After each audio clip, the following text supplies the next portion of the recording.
Les grabé un video gracias a la invaluable ayuda de Ana, que siempre está dispuesta. Y ella me dijo que levantó en YouTube el video de la clase pasada. No sé si pudieron ver. Sí, o por lo menos, si se enteraron por lo menos de que grabé la clase y que estaba a disposición. Sí, profe, vimos. Sí, sí. Bueno, entonces espero, hay algunas preguntas con relación a esa exposición que alguien haya notado, me quiera preguntar. ¿Es el marco metodológico de investigación o marco operativo? Porque como ustedes saben, el capítulo 1 es una exposición teórica, el problema de investigación. El capítulo 2, como su nombre mismo lo dice, es el marco teórico de la investigación. Son las bases teóricas de los temas o del tema que ustedes están estudiando, porque a veces el tema puede tener dos variables principales. Entonces, del tema o de los temas. Y respondiendo un poco, también leí el foro, corregí a las preguntas del foro. Algunos me preguntaron, ¿se puede tener una investigación sin un referente teórico? Y la verdad que no se puede tener. Ustedes cuando ¿saben por qué? Porque se une justamente como la tesis es toda, la investigación es toda coherente e hilada entre sí. No puede haber incoherencias. Entonces, los resultados que ustedes puedan obtener en esta parte de la investigación que estamos estudiando ahora, que es marco operativo, se tienen que interpretar a la luz de una teoría. Por eso es que uno, digamos, revisa todas las teorías que hay con relación al tema que escogió y dice, bueno, yo voy a analizar esta investigación a la luz de X teoría. A la luz de X teoría, de todas las que ustedes revisaron en el marco teórico. Vamos a suponer modelos de enseñanza. Modelos de enseñanza tienen por lo menos 5 o 6 teorías vigentes y validadas, desde el modelo conductista hasta el modelo, hasta el enfoque por competencias de hoy, que está muy, muy de moda, y después ya se está hablando de enfoque por competencias con humanista, ya le están agregando otros nombres. Sí, Isabel, adelante. No, te quería decir nomás, profe, que aparte que también hay que recordar que una tesis, un trabajo de investigación no es solo para vos, o sea, es realmente para el resto, o sea, Para muchos una van a comunidad leer científica. tu trabajo de investigación y si una persona que agarra tu trabajo de investigación para leer y justo no sabe absolutamente nada del tema que vos estás investigando, ¿de qué le va a servir leer si no tiene una base teórica para enterarse sobre qué estás investigando o de qué trata el tema de que estás investigando? Por eso es Excelente. importante tener la teoría. Excelente, excelente. Y además recordar que esto es investigación científica. Investigación científica. Por lo tanto, hay que tener referentes teóricos científicos. Y agregando a eso, no olvidar de que la investigación va dirigida a una comunidad científica. Por lo tanto, las características de ese trabajo tienen que reunir características científicas.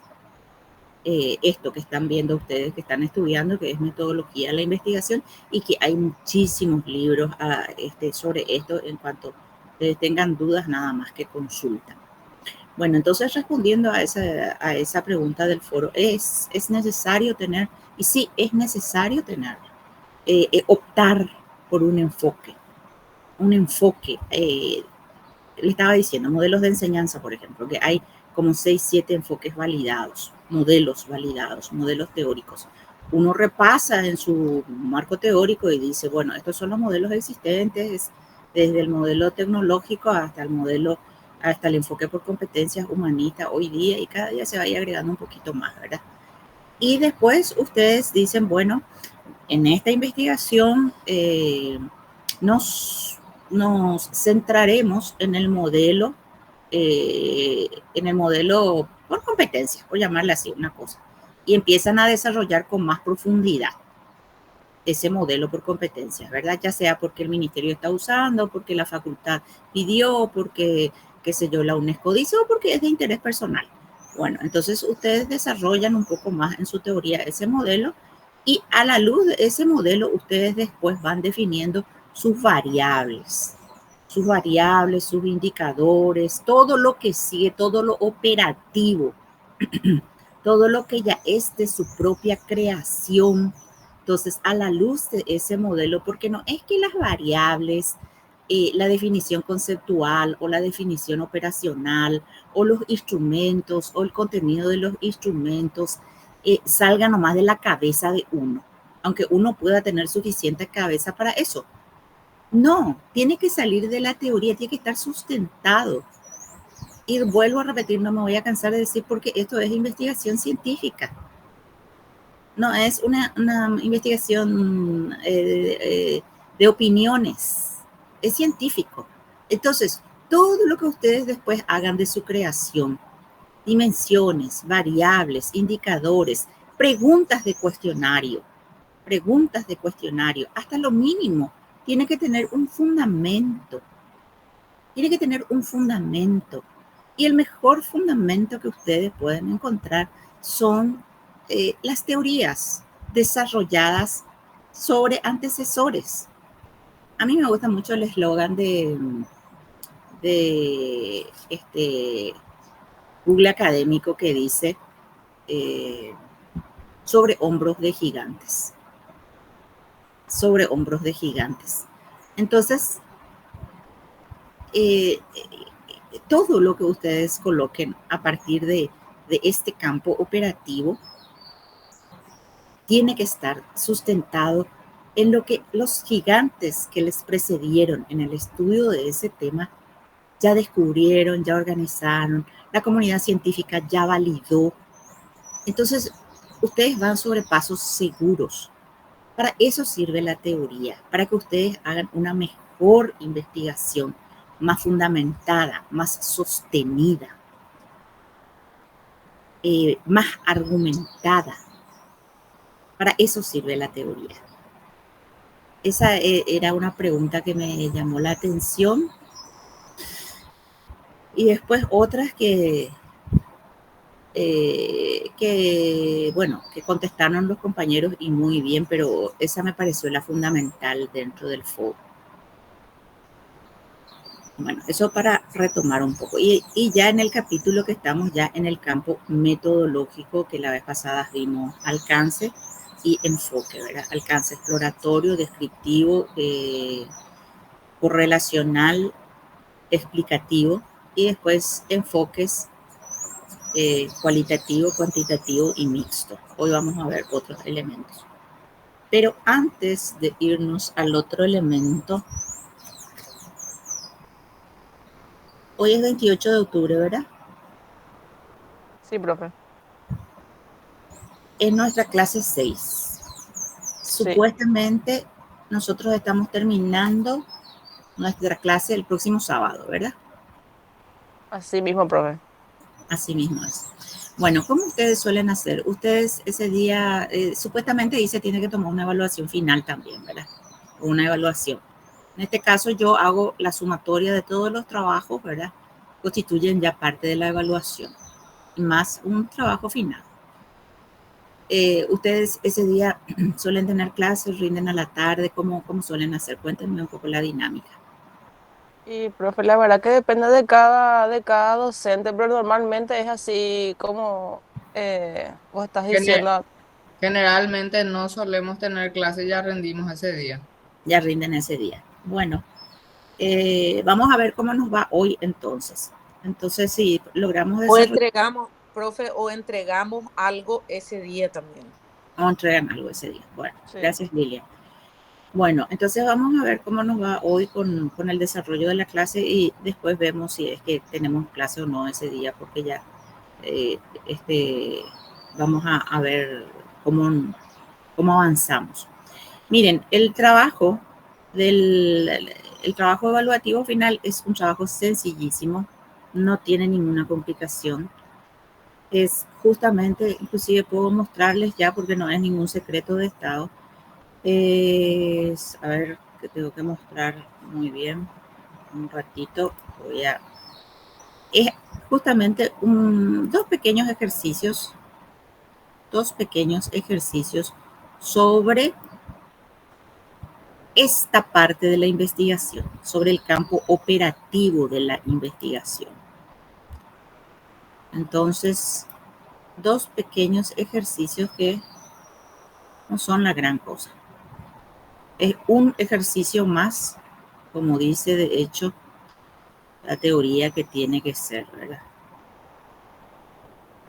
Bueno, vamos a ver si puedo mostrarles. Y desde hoy luego ya voy a alzar en la plataforma para quien quiera ir viendo. Se tiene que estar viendo un Word. ¿Se tendría? Sí, se ve, profe. Se ve. Bueno, esta es la evaluación sumativa de 10 puntitos. Entonces, yo les planteo un título de la investigación, en este caso dos títulos porque son dos ejercicios. Influencia de los directivos en el éxito educativo de 6 escuelas públicas de la educación escolar básica, año 2022, el objetivo general, los objetivos específicos. Y elabora solamente el marco metodológico, no preguntas, no problemas, no marco teórico, no nada de eso. Solamente el marco teórico, el marco metodológico, que es esto que estamos estudiando. Y alcance, de acuerdo al título y a los objetivos, qué alcance le darían a la investigación, qué enfoque, qué tipo de diseño, qué muestra y qué unidad de análisis. Nada más que esto para ese título. Y el segundo título, análisis de la actitud ética con respecto a la asistencia de clase a los estudiantes de la maestría en ciencias de la educación. La misma cosa, el marco metodológico y solamente otra vez alcance, enfoque, diseño, muestra, unidad de análisis. Nada más que eso. O sea, es un ejercicio solo sobre el marco metodológico. Dos ejercicios pequeñitos. ¿Alguna pregunta con relación a esto? No, profe, está súper bien. Bueno, desde hoy... Excelente, profe, excelente. Sí, bueno, desde hoy va a estar en la plataforma ya para quien quiera ir completando, ¿verdad? Porque como les digo, un examen pues es la continuación, debe ser, según dice la teoría, la continuación del proceso de clase. No tiene que ser ahí el descubrimiento final, la bomba de tiempo ahí en el día X. Entonces, por eso. Así es que no va a haber problema en que tengamos clase o no ese día. Sí, profesor Roberto López. Buenos días, profesora. Buenos ¿El días. ejercicio va a ser, el trabajo final va a ser grupal o individual, profesora? No, individual, Roberto. Individual, profesora. Bueno, Sí, muchísimas gracias, profesora. No hay problema. Sí, Lilian. Misma pregunta, ya respondida. Gracias, profe. Ok. Ni siquiera tienen que fundamentar porque escogen, pero el que quiere fundamentar brevemente, porque generalmente la tesis se fundamenta, ¿verdad? Pero se fundamenta otra vez con lo que dicen los autores. Si quieren ensayar ese fundamento, perfecto. Digamos que se considerará como un valor agregado a la calificación final, que yo siempre tiendo a ponerle hacia arriba a los alumnos. No soy de esas profesoras que valoro el trabajo del alumno, sobre todo el que siempre está asistiendo o participando. Bueno, muy bien. ¿Alguna pregunta más?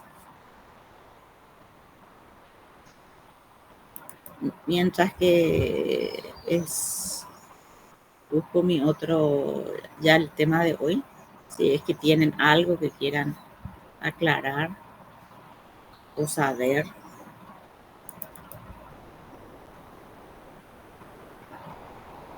Disculpe, buenos días, profe. ¿Hasta cuándo vamos a tener tiempo de entregar el trabajo final? ¿Cómo suelen hacer? ¿Se les da tiempo ese sábado hasta el domingo o cómo suelen hacer? Porque les pregunto cómo suelen hacer, porque generalmente los profesores que me antecedieron ya se guían por lo que dice el reglamento. ¿Cómo suele ser? ¿Suele ser la entrega en el día después o cómo es? A veces en el día, profe, a veces se extiende un poquito más, Ah, porque esta semana también tenemos el trabajo del profesor Felipe, que capaz que ese día también se entregue, como que termina ya también su módulo. Vamos a tener dos en esta semana Extienden posiblemente. a partir del día del examen, extienden así 1 o 2 días más. O sea, nuestro examen es el sábado 4, entonces dan tiempo hasta el lunes, por ejemplo. y bueno, vamos a dar tiempo hasta el lunes, ¿les parece? Sí, profe.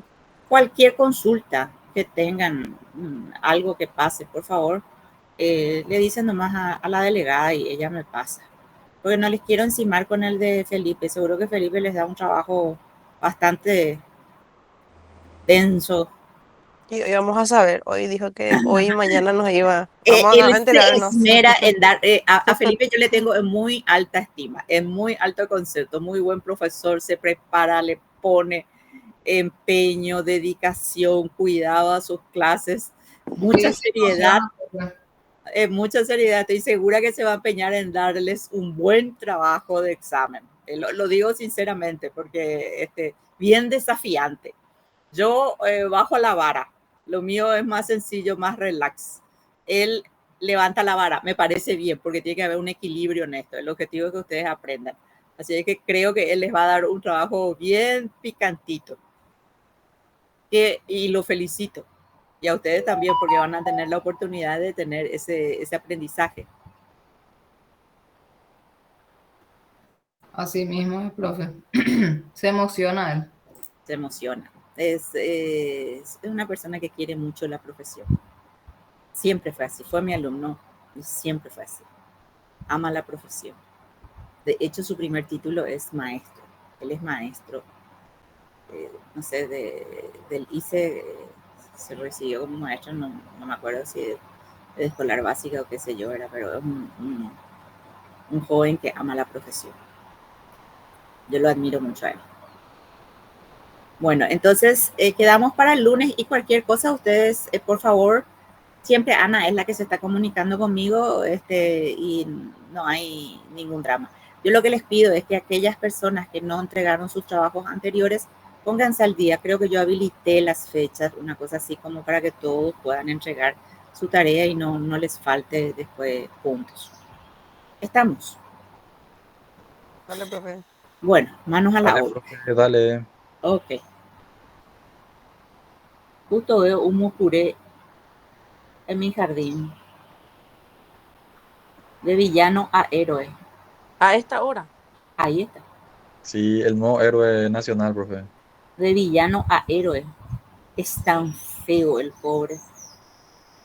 Pero bueno, por lo menos sabemos que es útil ahora. Ay, sí. Es feísimo. Y ahí viene alguien en casa que le tengo que abrir el portón. Permiso y ya estoy con ustedes.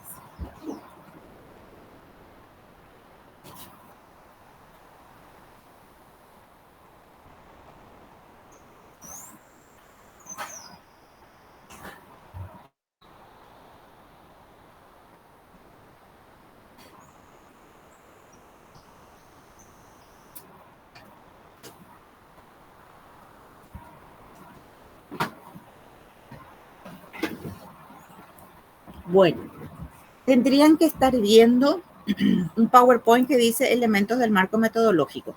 Sí, se ve, profe. Ok. Siempre les voy a preguntar porque yo cambio y a veces no cambia. Bueno, como habrán tenido la oportunidad de ver ya en el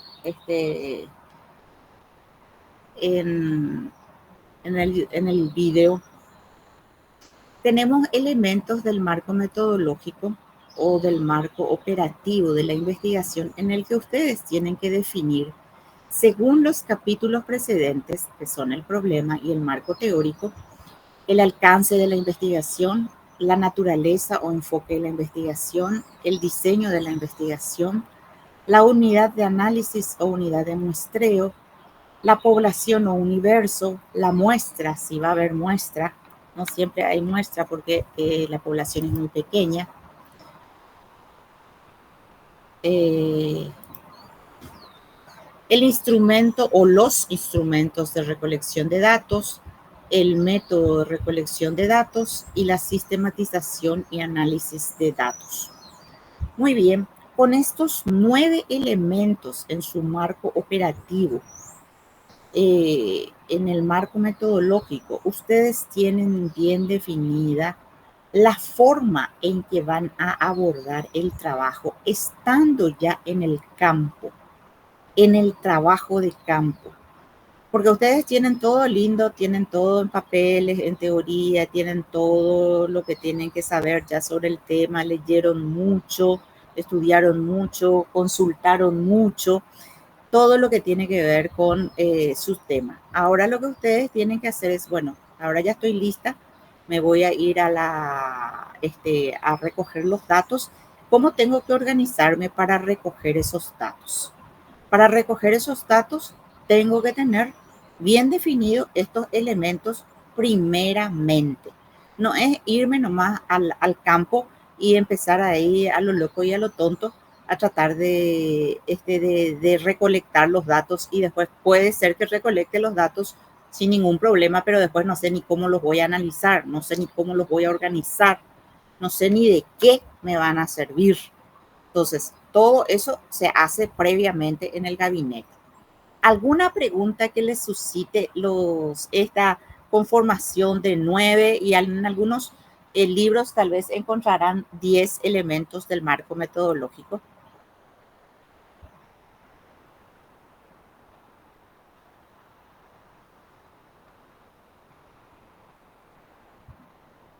No, bueno. Ni, profe, de mi parte no. Hasta el momento no, profe.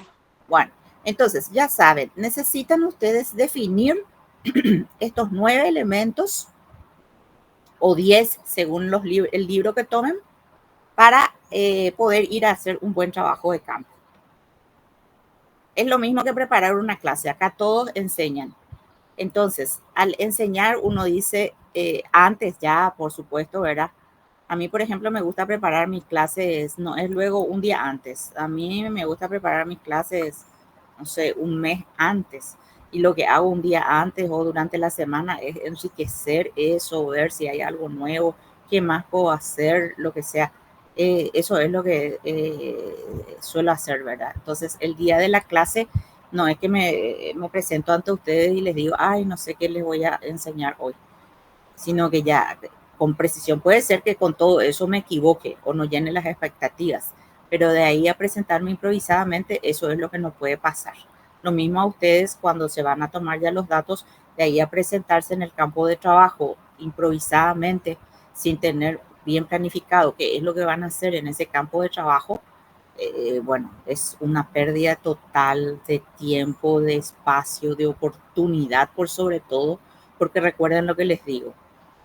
Uno a veces tiene en la cabeza que quiere hacer un trabajo científico, un trabajo de investigación y piensa, supone de que le van a abrir el espacio para recolectar la información. Pero, oh sorpresa, cuando en el momento de ir y pedir permiso para recoger los datos de ese lugar que ustedes necesitan, la gente o los encargados le dicen, no hay permiso para esto, no se puede. O a veces los propios participantes no quieren aportar con sus respuestas. Por X motivo no quieren aportar y entonces ustedes tienen que estar bien preparados y sabiendo también si van a tener la viabilidad de recoger los datos. Anoten eso, subrayen. ¿Tendré la viabilidad para recoger los datos en el campo? Sea una escuela, un colegio, una universidad, el lugar que ustedes escojan. Por ejemplo, si yo quiero ver en esta escuela, en particular, X, la escuela Juana María de Lara, por decirlo así, cualquier nombre. La escuela Juana María de Lara. cuál es el rendimiento de sus alumnos en matemáticas. Y no sé, la escuela Juana María de Lara no quiere darme el permiso para saber eso. No sé por qué. A lo mejor no quiere, simplemente no quiere. Puede ser que tenga buen rendimiento, pero no quiere. No quiere dar esa información. No quiere. Y bueno, no está obligada a dar. Entonces, todas esas cosas ustedes tienen que prever antes. Tienen que prever antes de ponerse a definir ya claramente que ahí van a hacer su trabajo. Profe, Sí, puede ser también que el grupo al quien le vas a estudiar, ¿verdad? En cuanto a rendimiento de un grupo de adultos ya de una carrera universitaria también no estén, por decirte, motivados o no tenga la actitud de dar la información también, ¿verdad? no tiene la actitud. Yo conocí un grupo que decía, no tenemos por qué hacerle su tesis. No tenemos por qué hacerle su tesis, no le vamos a dar la información. Simplemente era una cuestión actitudinal. No tenemos por qué hacerle su tesis. Los propios alumnos que tenían que dar la información, que no era nada riesgosa, era no sé sobre qué tema, no les exponía a ellos. Ahí hubo simplemente una actitud negativa y de decir no tengo por qué darle información, no tengo por qué hacerle su tesis. Yo tuve que mediar ahí y le dije que esta era una universidad pública y que como universidad pública estamos comprometidos a fomentar, desarrollar y elevar la investigación.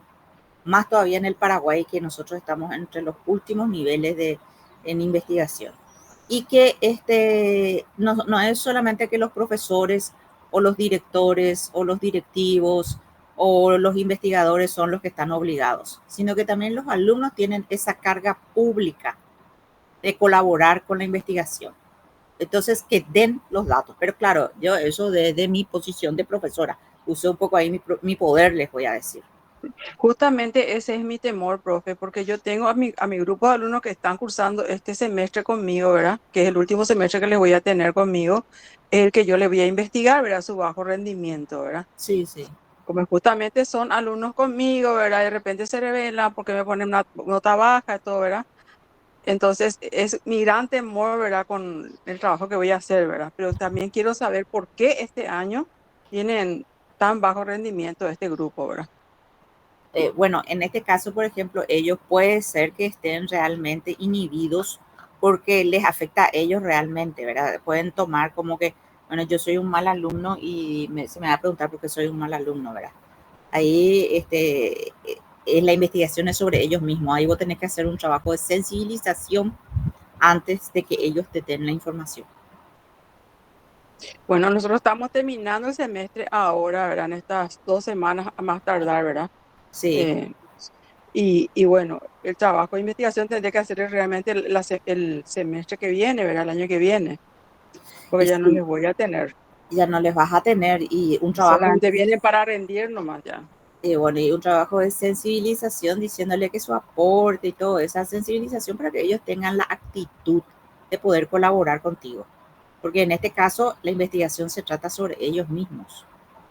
¿Tengo que decirle ya eso ahora antes de finalizar en esta semana, la última semana o el semestre que viene recién? No, sería conveniente que vayas hablándoles, pero sin amenazarles, ¿verdad? O sea, sin que ellos Sí. se sientan amenazados.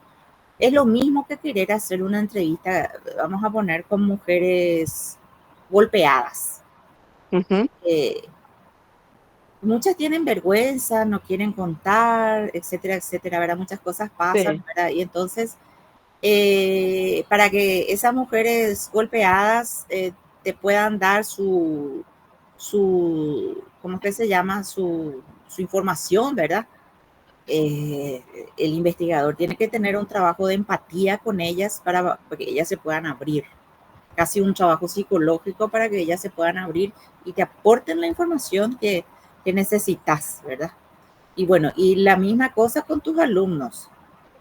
No vas a Sí. empezar a decirle que ellos son el peor grupo que tuviste en no sé cuántos años. Sí. Empezar a ver la forma en que ellos se abran a esa investigación y no que se cierren. Ok. Gracias, profe. De nada. Bueno, el tercer elemento Porque ya vimos alcance, ya vimos enfoque. Ahora vemos el tercer elemento, el diseño de la investigación. El diseño de la investigación se refiere al plan o estrategia concebida para obtener la información que se desea con el fin de responder al planteamiento del problema. Y en esta parte yo les voy a decir, ustedes pueden abrir un libro. A ver si yo tengo acá uno que está Campoy. Voy a tomar el de Campoy.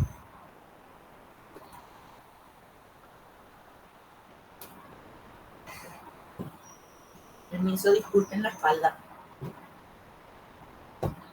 Este es Campoy. Este es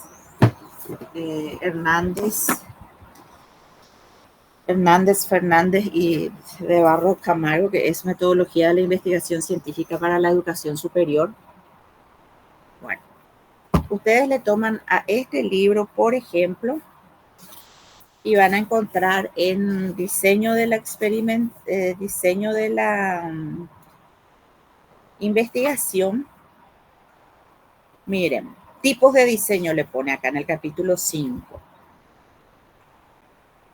25 diseños de investigación. Él fue mi profesor.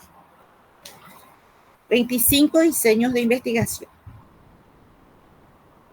Obviamente que él trató de enseñarnos los 25 diseños. Nosotros le atendimos hasta el primero, segundo, tercero, por ahí. Después ya dejamos de atender. ¿Por qué? Porque es imposible enseñar paso a paso cómo se hacen los 25 diseños de investigación, por un lado. Y después voy a ir diciendo más cosas. Entonces, este es Hernández. Fernández. Este es Campoy, que también fue mi profesor. Españoles ambos. A ver, en tipos de investigación.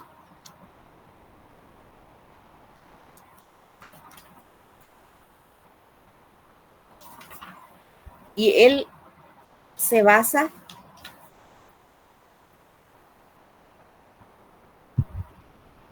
en Sampieri también. Y usa 2 tipos de diseño de investigación. Y Sampieri usa 2 o 3 tipos de investigación. Y después está Sierra Bravo, que usa no sé cuántos tipos de investigación. ¿Cuál es lo que es la diferencia? Y yo les voy a decir la diferencia. En realidad hay 2 tipos de investigación. Diseño no experimental y diseño experimental. Nada más que eso. Ahora, ¿por qué algunos autores dividen en 25 o en 40 tipos de diseño? Porque cada diseño después va teniendo otra vez sus pequeñas características. Van diferenciándose del diseño anterior por una característica más o por una característica menos. Entonces se le va agregando nombres, y cuando se le van agregando nombres, obviamente que este diseño no experimental, yo le agrego un solo nombre, vamos a suponer diseño no experimental transversal. Si yo clasifico ya como un segundo o tercer diseño, ya voy a decir, a la pucha, tengo 3 diseños experimentales, después no experimentales, y después digo diseño no experimental longitudinal, ya otro diseño, y después hay más características de estos diseños. En diseño no experimental de base, yo puedo tener 10 tipos de diseños no experimentales. Acá ya tengo 2, transversales o longitudinales. Ya tengo 2. Tengo que escoger entre uno u otro. Entonces voy completando acá exactamente qué tipo de diseño no experimental es. Y no hace falta que yo le agoye al alumno diciéndole, por ejemplo, vos tenés que saber que existen 15 diseños no experimentales y saberte paso a paso cada diseño no experimental. Mentira eso. Ni el científico más avesado, ni el más avanzado, ni los que son PRONI 3, ni los que son PRONI 100, ni el científico que tiene ya premio Nobel, puede estar al tanto de todos los tipos de diseños de investigación que hay. ¿Por qué? Porque ellos se especializan en 1, 2 o 3 tipos de investigaciones y profundizan en eso y se convierten en referentes y en expertos de eso. No es que ellos manejan 40 tipos de diseños de investigación o 100 tipos de diseños de investigación y son referentes en los 100 tipos de diseño de investigación o lo que fuere, ¿verdad?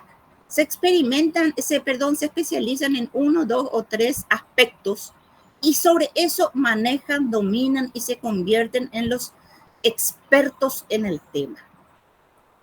Es conveniente saber, y sí, es conveniente saber para que no nos agobien. ¿Cómo voy a saber? Y leyendo. Necesito, a ver, me pone, por ejemplo, me aparece una tesis. Mi tesis es ex post, es antes, es, no sé, hay un diseño que yo le llamo diclofenac porque tiene tres formas abreviadas ya de caracterizar acá la parte. Entonces, bueno, a ver, quiero saber un poco cómo hizo este diseño y leo nomás. ¿Qué significa? ¿Por qué es por qué es antes? ¿Por qué ex post? Leo nomás, si no es mi campo. Y cuando ustedes ya manejan por lo menos un tipo de estas, de lo que significa la investigación, ya no les va a sorprender. No les va a sorprender. Entonces, la base es diseño no experimental o diseño experimental. Y posteriormente, estos diseños tienen sus características específicas, otra vez, que se le agregan y va especificando aún más qué tipo de no experimental es. ¿Alguna pregunta o consulta hasta acá? Profe, una consulta. ¿Podrías repetir los nombres de los autores, o sea, los autores de Sí, estos dos libros que citaste? sí. Tomás Campoy Aranda y Antonio Hernández Fernández. Estos dos, entre muchísimos buenos que hay. Después está Hernández Sampieri, que Hernández Sampieri muy bien, la última edición muy bien desarrolla también que son los libros que Hernández Sampieri nunca falta en las librerías, desarrolla muy bien también. Y después están todos los libros nuevos de metodología de la investigación, que ahora vienen y ya toman todas las divisiones que hay, ¿verdad? Pero también Hernández Sampieri y todo eso, ¿verdad? Bueno, entonces, partiendo de la base ya de que nosotros vamos a estudiar solamente la base, y valga la redundancia, la base, diseño no experimental y diseño experimental, yo no les voy a aturdir acá con 25 tipos de diseño, no vale la pena, no creo que sea pedagógico, no creo que sea didáctico, ustedes van a escoger de esto y de los libros que tienen acá, cuál es el que quieren hacer y ahí van a leer mejor y en profundidad. Entonces, avancemos. El diseño no experimental puede ser transversal o transeccional. Esto se refiere exclusivamente al tiempo en el que tomamos los datos. Esta parte de transversal o longitudinal. Al tiempo. ¿Qué significa esto? Transversal. Medir una o más características de las variables en un momento dado. Por ejemplo, yo quiero saber en este mismo momento, como dijo Graciela, estamos a 2 semanas de terminar el semestre. Bueno, en este mismo momento yo quiero saber el rendimiento de ese grupo de alumnos en el que ella está interesada. Quiero saber cómo están hoy sus calificaciones o qué aprendieron o qué no aprendieron este año. Entonces, la semana que viene o la última semana del semestre, yo les paso el test, mi instrumento de evaluación y recojo el dato del rendimiento de estos estudiantes. Tomé una foto del momento. tomé una foto del momento.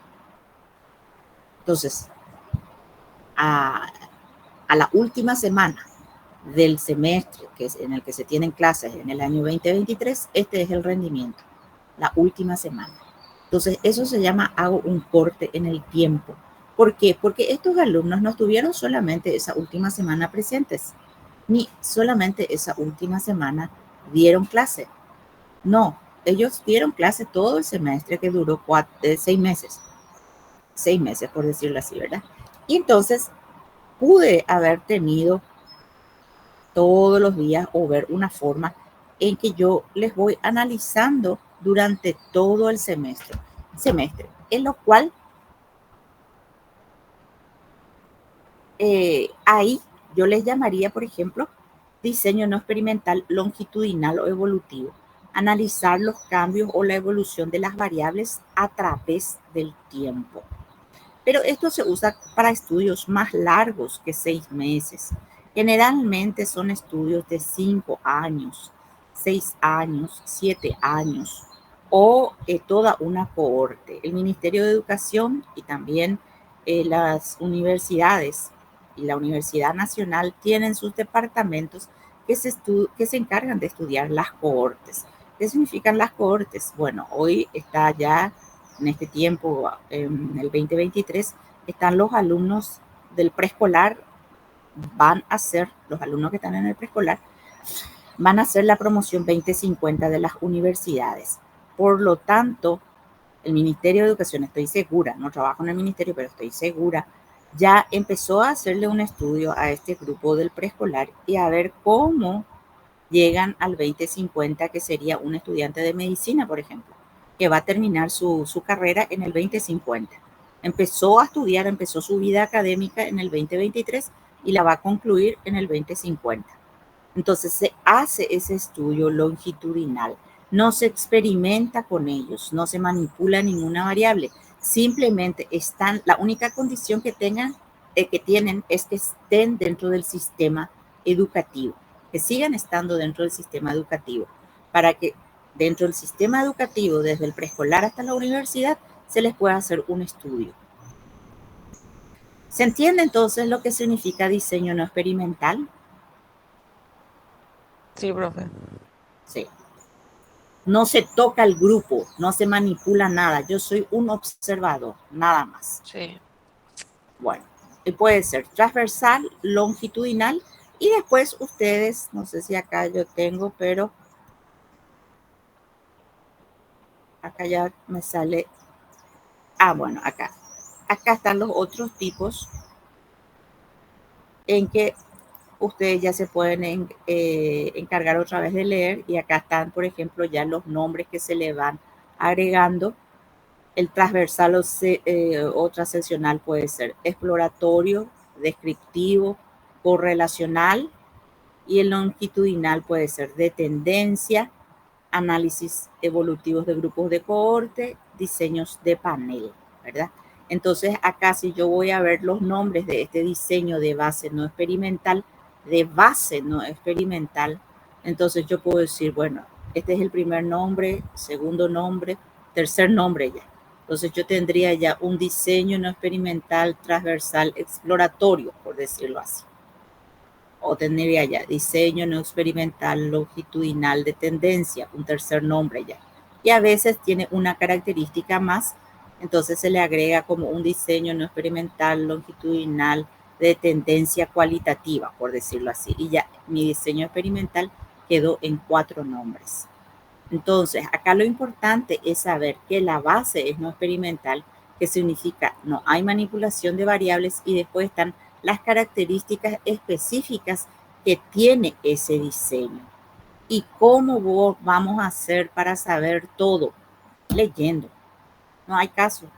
Hay que leer únicamente para empezar. Después, cuando ustedes sean expertos, ya sabrán hacer todo esto de memoria.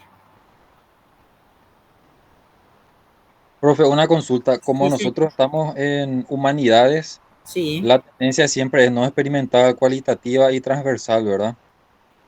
No, puede ser también Hay- cuantitativa, puede ser también experimental. Depende nomás de qué depende de que sea experimental y de que se respete siempre las reglas de la bioética. Nada más que eso. Entonces, ¿cómo puedo yo hacer experimental? Quiero estudiar las actitudes de 2 profesores. Por ejemplo, digo, las actitudes de 2 profesores. Entonces, que no dañen a la persona. No dañen a la persona. Tengo que tener eso siempre como parámetro. Mi experimento no significa daño a la persona. Recuerden que las ciencias humanas evolucionaron mucho después de la Segunda Guerra Mundial. ¿Por qué? Porque ahí en los campos de concentración nazi, por supuesto, no había ética para poder experimentar con los seres humanos. Entonces, bueno, de todo pasó. Pero ahora nosotros decimos, vamos a hacer un experimento y que no dañe a la persona básicamente. Entonces, voy a estudiarle a 2 profesores.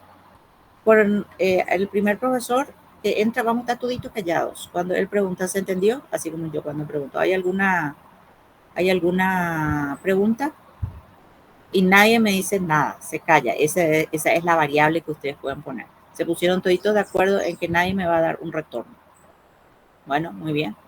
Y yo les digo, bueno, asumo que no hay ninguna pregunta. Me siento un poco frustrada, pero asumo que no hay ninguna pregunta, ¿verdad? Y sigo con el desarrollo de mi clase. Va a entrar el profesor Felipe, por decirlo así, después de mi clase, y ustedes asumen que al profesor Felipe no le van a dejar avanzar y que le van a dar pregunta tras pregunta, tras pregunta, tras pregunta. Están haciendo ustedes un experimento. Por ejemplo, ¿en qué consiste el experimento? La actitud de los profesores ante la participación de los alumnos. Entonces, ustedes dicen ahí que el experimento consistió en que a este profesor, a este grupo de profesores no le participaban y a este grupo de profesores le participaban ya de manera tóxica. Entonces, quieren saber cuál es la respuesta de los profesores.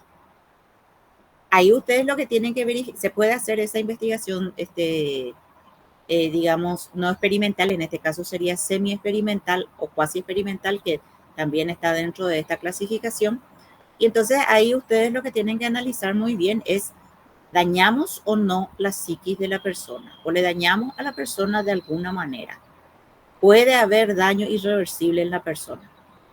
Se hacen esas preguntas de bioética que están luego también ya escritas por el Comité Internacional de Bioética acerca de cómo hacer investigaciones con seres humanos.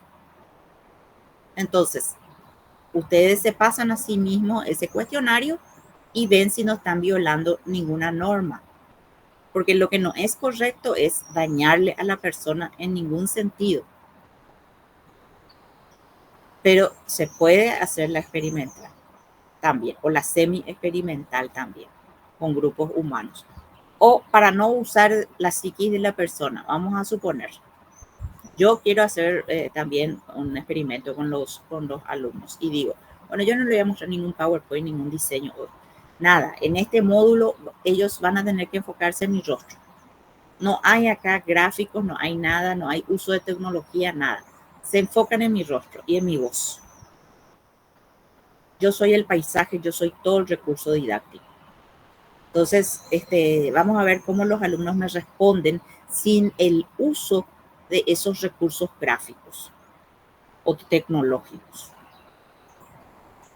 Y al otro grupo, con el que tengo después, en horas de la tarde, le lleno de materiales didácticos bien presentados. Un paisaje didáctico hermoso. Entonces, el experimento consistiría ahí en que yo incluí una variable y saqué otra y a ver cómo se me comportan los grupos. Uno no tiene más remedio que soportar mi cara y mi voz. El otro, aparte de escucharme, puede de repente detenerse mirando solamente el gráfico. ¿Contesté bien la pregunta? Sí, profe, entiendo. Entonces es posible también, eso quería Es posible sacar también. de la duda. Gracias, profe. Sí, es posible también. Es posible también.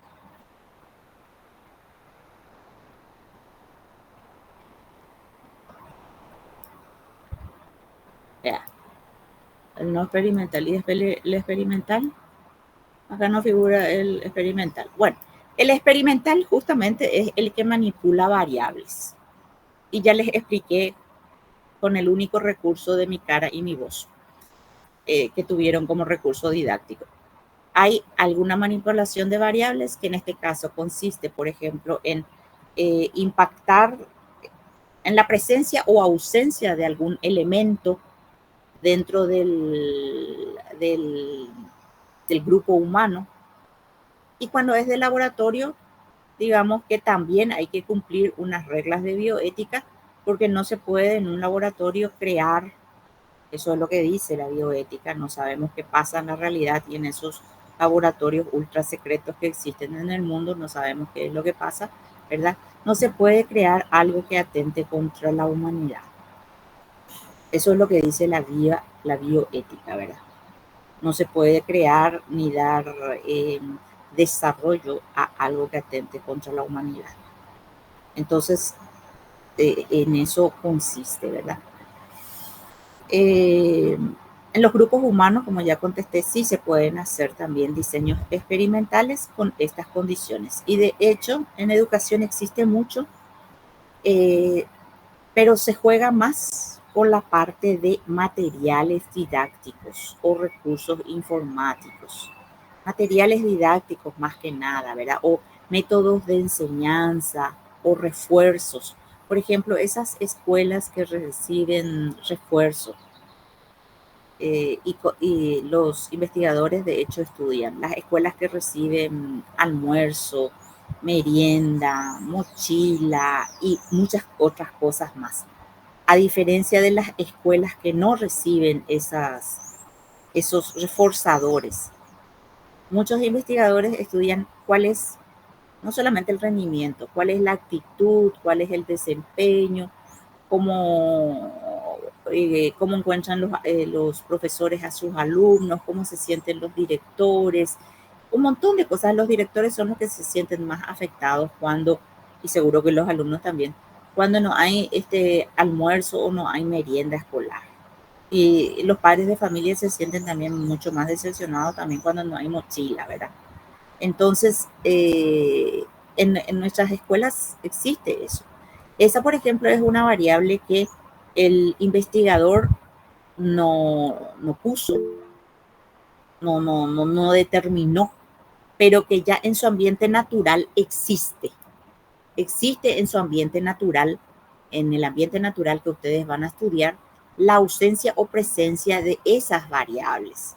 Entonces, ahí se puede estudiar también cómo, y se llama semi-experimental más bien, porque no fue el investigador el que coordinó, digamos, la presencia o ausencia de tal variable. ¿Sí, Noelia? Profe, también se podría estudiar, no sé si va a ser variante o variable, por ejemplo, la forma de adquisición de conocimientos, por ejemplo, de una institución citadina de la ciudad a una institución rural, ¿verdad? Del interior. Eso también se podría analizar. Bueno, vos recuerdo que querías, en tu primer problema pusiste de que los del interior reciben menos capacitación que los de capital. Eso sí se podría estudiar, y esa, por ejemplo, es una semi-experimental y estaría muy bien. ¿Por qué? Porque vos escogerías, digamos, intencionalmente, por decir, área educativa creo que se llama en la división del ministerio. Sí. Bueno, un área educativa de la capital que recibe capacitación constantemente, o un paquete de capacitación a lo largo del año. Entonces, área educativa que recibe, por ejemplo, pero tienen que ser de los mismos grados, primero, segundo y tercer grado, o del primero al sexto grado, o los de escolar básica, los del séptimo, octavo, noveno, o los de media, ¿verdad? Profesores de ese nivel que están recibiendo un paquete de capacitación al año de parte del Ministerio de Educación. Entonces vos te vas al área rural y escoges también profesores de ese mismo nivel que no reciben ninguna capacitación, y haces la comparación. Se llama semi-experimental. ¿Por qué? Porque vos no sos las que estás manejando las variables, sino que las variables de comparación te vinieron ya dispuestas, por decirlo así. Entonces haces ese estudio y para ver ahí qué diferencia hay. O puedo ver diferencia de actitudes, diferencia de conocimientos, diferencia de desempeños, diferencia de predisposición, un montón de cosas que podés ver. Y podés decir, y podés encontrar tal vez 3 resultados. Los profesores de capital tienen mejor desempeño o más conocimiento o mejor actitud que los profesores del área rural debido a los cursos de capacitación. Podés encontrar la segunda respuesta. Decís, por ejemplo, los profesores de área rural tienen mejor desempeño o mejor actitud que los de área capital, a pesar de que no reciben ninguna capacitación. O podés encontrar una tercera respuesta que decís, la capacitación no hace ninguna diferencia. Los profesores de área capital como de área rural se desempeñan tan igual, así reciben o no reciben capacitación. No Y les profe, en ese caso, ¿verdad? Yo, o sea, tengo casos así específicos que yo estoy viendo, ¿verdad? Pero, sí. como se dice, todo tiene que estar documentado, citado, fuentes. Bueno, ¿cómo yo voy a ir a hacer que mis datos sean confiables, que alguien pueda revisar, leer? ¿Cómo ya recolectar? Entonces, tiene que estar in situ. Claro, por supuesto que tiene que ser in situ. Vos tenés que ir junto a los profesores que Sí. recibieron capacitación y preguntar. Ahí ves la técnica que vas a ver. Mm, Vas a ver sus planeamientos, vas a ver mm, sus clases o vas a mm, estudiar con ellos o vas a ya. entrevistarte con ellos. La técnica que mejor se preste, ¿verdad? La que resisten más los profesores es a que se observe sus clases, ¿verdad? Entonces tal vez por ahí yo no entraría. Tal Mm, vez entraría, no sé, preguntándole a ellos mismos o preguntándole a sus directivos, tal vez. Eso tal vez le digo porque hasta que vos no tengas bien definido, vos tenés que claro. decidir cómo vas a recolectar esa información, ¿verdad? Y cuál es la mejor manera o el Mm, método más confiable de recolección de información. Entonces, si te permiten observar sus clases, maravilla. Entonces vos te vas y observas sus clases, ¿verdad? Entonces vos recoges la información a través de la observación de clases y qué es lo que vos mirás ahí y el desempeño del profesor o la actitud, lo que hayas decidido que querés ver o los conocimientos del profesor. También puedes tomar sus planeamientos de clase. Todo depende de qué acceso tengas, mm, ya. Entonces, el supuesto pues es que los que recibieron capacitación se desempeñan mejor. Ese es el supuesto, esa es la Mm, hipótesis. Por mm, eso el ministerio le da esa capacitación, porque si no, ¿para qué gastar mm. tiempo, oportunidad y dinero si es que da tan igual que se capaciten como si no? Y Entonces, es una paradoja, profe, o inclusive una ironía, porque de repente justamente no asisten a las capacitaciones gratuitas, pero sí a las que se pagan. Hay también casos así. yo les digo una cosa, yo trabajé con 500 escuelas rurales desde un organismo internacional. Nosotros pagábamos toda la capacitación, inclusive los pasajes, el almuerzo, bueno, todo. Y por supuesto que después hacíamos investigaciones con relación a nuestro propio trabajo, ¿verdad? A través de consultorías externas. Y les digo una cosa, no hacía ninguna diferencia en aquel tiempo con aquel grupo humano. No valoraban la capacitación, no impactaba en su clase, ni en su planeamiento, ni en su actitud, ni en nada. Se iban a la capacitación porque era un día más de trabajo. Asistían, todo, pero les daba tan igual, parecía que despreciaban luego ese curso de capacitación o esos cursos de capacitación. Esa fue mi experiencia. No sé ahora. Ni siquiera les impactaba que sus alumnos hayan perdido una semana de clase para que ellos puedan estudiar en esa semana de clase, lo cual atenta contra el derecho de los niños, porque la ley dice el interés superior del niño, 200 días de clase. ¿Qué significa eso? Que los niños tienen más derecho que los adultos a recibir la educación, necesitan más que ellos. Se suspendían las clases por una semana para que ellos puedan asistir. Se sentían ofendidos si se les decía que sus alumnos tenían más derecho que ellos. Entonces, era una paradoja, como decís, Noelia. Era una paradoja, una lástima. Lilian. Profe, ¿cuál sería? Porque vos decís hace unos cuantos años y Sí. sinceramente yo estuve muy corto tiempo, pero para mí sigue igual eso que expone Noelia y eso que expones también vos, profe. El tema es que hacen por hacer, es como algo, no hay una concienciación ni del tema. Hay veces que ellos vienen a las capacitaciones en los centros de formación que se han dictaminado. Nosotros hicimos 5.000 docentes con alfabetización TIC y 7.000 docentes en diferentes lugares cercanos, ¿verdad? Se hizo toda una logística porque esa es una ley en donde se le tiene que pagar. O sea, yo que vengo del sector privado, me parece algo que no, o sea, la capacitación ya es una beca y otra vez le tenés que pagar por el traslado.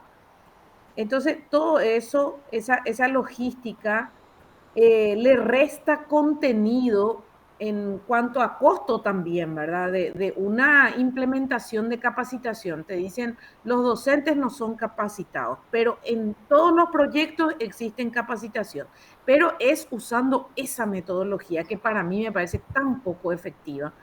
Esa metodología que tienen que ellos hacer por hacer. Ellos lo único que quieren es su cantidad de 100 horas completar en un año porque para concursar eso les va a servir. Pero no es si me sirve para mi práctica docente. O sea, hay una disrupción de lo que de lo que debe ser el rol del docente. ¿Cuál sería una de las medidas que podríamos mejorar, profe? ¿Cómo se podría mejorar eso? Y una de las medidas yo creo que sería de que el curso sea voluntario, no obligatorio. ¿Por qué? Porque yo considero que la base de esta situación está en la actitud. En la actitud. ¿Me importa o no me importa mejorar? Aparte que me puede importar también concursar, ¿verdad? Tener mis 100 horas para poder concursar y después ganar más, lo que sea, ¿verdad? Pero una de las medidas yo creo que sería, bueno, este curso es voluntario. Aquellos que asisten al curso tendrán obviamente el recurso de las 100 horas y entre los que son voluntarios están los que verdaderamente se interesan en el tema, por ejemplo, el tema de la informática o del uso de los recursos tecnológicos dentro de la educación.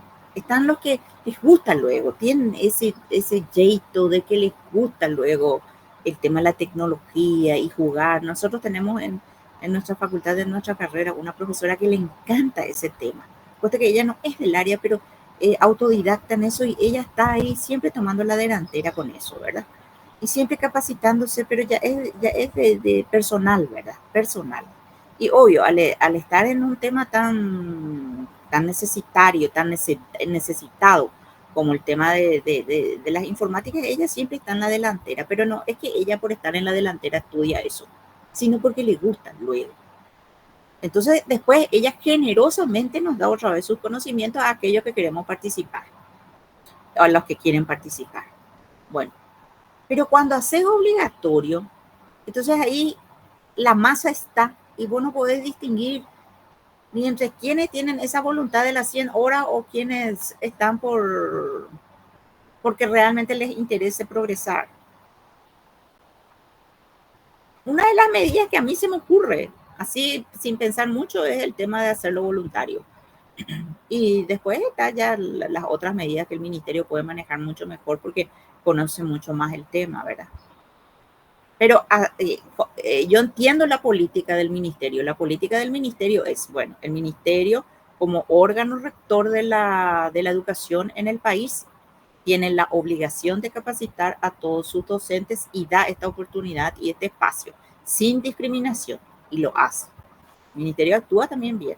¿Quiénes son los que estamos actuando? ¿Quiénes somos los que actuamos mal? Y nosotros no estamos apreciando ese espacio, no digo del ministerio, ese espacio para nuestra formación y también para la formación de nuestros estudiantes. Ni siquiera en la agenda del profesor, miren, y esto que voy a decir es una hipótesis grave, ni siquiera en la agenda personal del profesor universitario y de todos los niveles está eso de que tenemos que mejorar nuestra educación y yo tengo que hacer algo por mejorar la educación de mis alumnos. ¿Qué puedo hacer yo? Y dar mejor mis clases, preparar mejor mis clases. Ni siquiera en nuestra propia agenda. Estoy hablando hasta del profesor universitario y después de todos los niveles. Pero cuando vamos a hablar de que la educación está mal, nos desbocamos con que la educación está mal y todo es culpa del ministerio, todo es culpa del presidente, todo es culpa del presidente de turno en este caso. El presidente pasado, el antepasado, este presidente, el que vendrá, este ministro, el otro ministro, todo el mundo tiene la culpa menos yo. Y cuando soy docente y soy sindicalista, así que mi sueldo, el sueldo, las condiciones de los docentes. Entonces, si vamos a poner como condición la necesidad o las necesidades, nunca vamos a mejorar. No podemos luego nosotros mejorar porque tenemos demasiadas necesidades. No, al contrario, porque tenemos demasiadas necesidades, deberíamos de mejorar. Y bueno, este es un largo debate que requiere largo debate filosófico, sociológico, axiológico y también estratégico. El ministerio, ¿verdad?, necesita, digo el ministerio, también puede ser el CONES, la NEAES, necesitan tener también debates estratégicos, operativos sobre cómo hacer para subsanar este problema, porque el problema existe. Bueno, sigamos. Ya, el diseño ya terminó. Ahora tenemos el elemento número 4, que es la unidad de análisis o unidad de muestreo. Según Hernández Sampieri, la unidad de análisis son los sujetos que van a ser medidos. Acá tiene que ser sujetos u objetos. Vamos a suponer que lo que yo quiera analizar sea los planeamientos de los profesores, de cualquier nivel educativo, inclusive del universitario. Sería importante ver el planeamiento de un profesor universitario, de cualquiera de sus clases, porque desde mi experiencia, los profesores universitarios no planifican sesión por sesión, salvo que sea, ¿cómo que se llama? Tecnológico, ¿verdad? En donde si la carrera es virtual, hay todo un equipo que se encarga de hacer ese seguimiento a las clases, que a mí me parece muy bueno, ¿verdad? Entonces, la unidad de análisis vienen a ser los sujetos o el sujeto o los objetos que voy a analizar. Entre los sujetos, ¿quiénes están? ¿Quiénes pueden estar? Pueden estar los profesores, los directores, los padres de familia, los alumnos, los tomadores de decisión, se le llama mucho ahora, que son los que cortan la torta, ¿verdad? El director departamental, los directores generales, los viceministros, el ministro, etcétera, ¿verdad?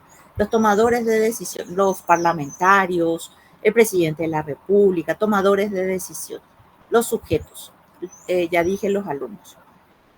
Las autoridades de la zona de influencia, los sacerdotes, los políticos que están ahí alrededor, si hay algunos sindicalistas, si hay algún grupo alrededor de la escuela que tiene mucho poder, las gobernaciones, las CODENIS, todo eso.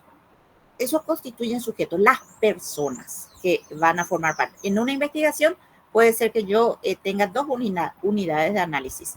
Aparte de estudiarle a los alumnos o de preguntarle a los alumnos, quiero preguntarle también a los profesores. Entonces tengo 2 unidades de análisis. Los alumnos y los profesores. Pero aparte de preguntarle a los alumnos y a los profesores, también quiero preguntarle a los directores. Los alumnos, los directores y los profesores. Y aparte de ellos, quiero preguntarle también a los padres de familia. Los alumnos, los directores, los profesores y los padres de familia. 4 unidades de análisis. Son diferentes sujetos que me van a dar diferentes perspectivas, diferentes respuestas desde diferentes lugares, y eso hace que la investigación se complete. Los objetos. A veces yo no voy a trabajar con personas. Yo tengo investigadores, trabajo con algunos investigadores que no quieren tener contacto con la gente. Es justamente porque le ponen trabas y qué sé yo, y no quieren pelearse. Entonces ellos prefieren trabajar con objetos. ¿Por qué? Porque el objeto es solamente a ver si le dan o no le dan. ¿Y qué son los objetos? Los planes de los profesores, los instrumentos de evaluación, los libros de textos, ahora, por ejemplo, los libros de texto, he visto que está en el tapete de la discusión, este material, no tuve tiempo de leer, les aviso ya, 12 ciencias, esto que habla de la educación sexual del Ministerio de Educación. No sé todavía ni de qué se trata, solamente he visto que hay una controversia con relación a eso, ¿verdad? Y no pude mirar, pero este fin de semana voy a mirar para saber de qué se trata. Por ejemplo, el material 12 ciencias, cartografía, mapas que se estudian, los de letras, por ejemplo, estudian muchísimo las obras literarias, novelas, poemas, piezas musicales, vestuario. Creo que Alicia es del área de vestuario y ella en algún momento tuvo el interés de estudiar vestuarios. En fin, se van sobre Lilian, que es del área de informática, a lo mejor un software. Ella quiere estudiar un software con valor educativo y que pueda ser útil para la comunidad educativa. Esos son los objetos, esas son las unidades de análisis. Eso significa unidad de análisis. Entonces, el investigador tiene que saber muy bien, tiene una población, pero ¿a quién le va a dirigir la pregunta? ¿Hasta aquí hay algo que quieran preguntar o quieran comentar? Asumo que no me están haciendo una investigación no experimental y que todo se entendió. Bueno, entonces, refiere al qué o quién es objeto de interés en una investigación. El objeto de interés es lo que me dice el alumno, lo que me dice la persona, o el objeto de interés es un determinado material. Eso es lo que tenemos que saber muy bien. Y vuelvo a decir, por ejemplo, un software educativo. Ahora, por ejemplo, hay tantos software educativos con tanto potencial que uno podría dedicarse a investigar sobre un software educativo y saber las potencialidades y las desventajas que tiene usar un software educativo, por ejemplo. Y entonces a lo mejor ahí no tiene que hablar con ninguna persona, sino que tiene que analizar a fondo ese software o ese material educativo. La unidad de análisis es la entidad principal que se está analizando en un estudio. Es el que se está estudiando o a quién se está estudiando. En la investigación de las ciencias sociales, como en nuestro caso, las unidades típicas de análisis incluyen individuos, grupos, organizaciones sociales y artefactos sociales, dice acá. Artefactos sociales se llama lo que yo les estoy diciendo, por ejemplo, materiales didácticos, planeamientos de profesores, exámenes u otras cosas. ¿Algo que quieran agregar acá?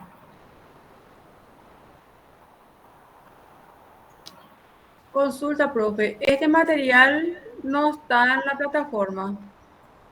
Todavía no levanté. Hay otro material. Que No es levanté. el mismo. Cierto, no levanté. La segunda parte este es. Sí, voy a levantar. Gracias. ¿Vos sois Isabela? Graciela, sí, cierto.